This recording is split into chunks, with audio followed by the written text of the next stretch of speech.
Po, sobrang hirap po talaga kasi ang dami din pong mga acting-actingan, naiyakan, kaya medyo mahirap po. Pero ano po, tinuturuan naman po ako nila direct.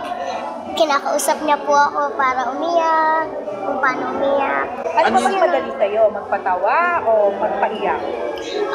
Pareho lang naman po, pero mas parang komportable ako sa pagpapatawa po kasi parang hindi, kasi mahirap po kasi ang acting ng drama po. Kaya kasi sanay na din po ako ng comedy. Pero challenge ka dito, may challenge sa'yo. Sobra po, ang daming challenge dito. Kasi hindi ko isa marami din.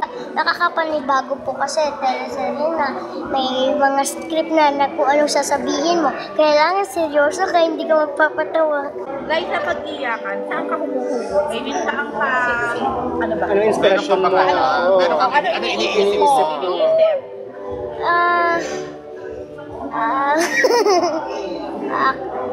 Yung ano ko po, yung malulungkot na nangyari po, yun po sa family po, yun po. Tapos, walang adobo. Ano? Walang adobo. Walang adobo talaga.